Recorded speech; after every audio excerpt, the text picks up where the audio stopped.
Jatend migao mar thieth Duale osingo mara koregi ute thieth mosebedo katimo mibadhi mar yudo omenda mawuok e oguch omenda mar thieth mar SHA.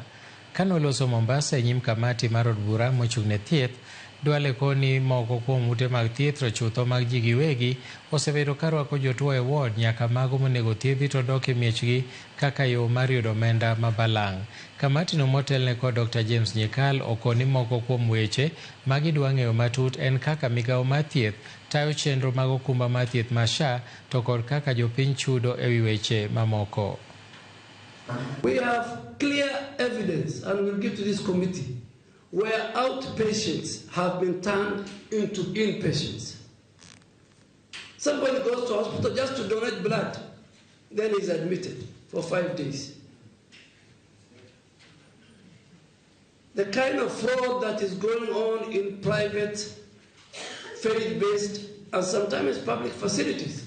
Sometimes even in my own referral. Reforms is mandatory.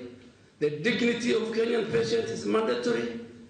We will make sure, and KEMSA will do a presentation, we will make sure drugs will be available. We will make sure there will be no quacks.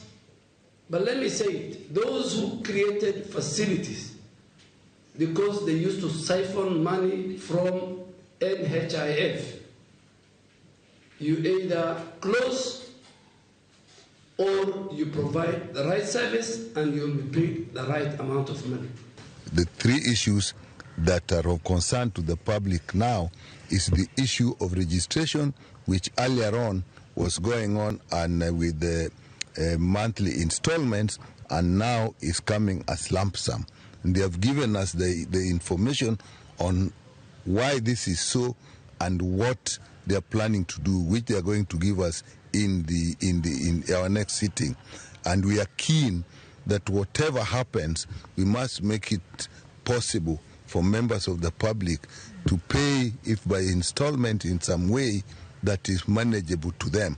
And that is what we are going to next. Should there be found a situation whereby fraud was committed, then the minister and the SHA are at liberty to recover such monies or such funds that will be paid fraudulently. We agree to that. But in the meantime, as we wait, let our patients not suffer because of not getting admission. You find a hospital that has got 100%, maybe 300 bed capacity, but what is in the record is only 150. What happens to other patients who use those beds? That is the problem at the moment.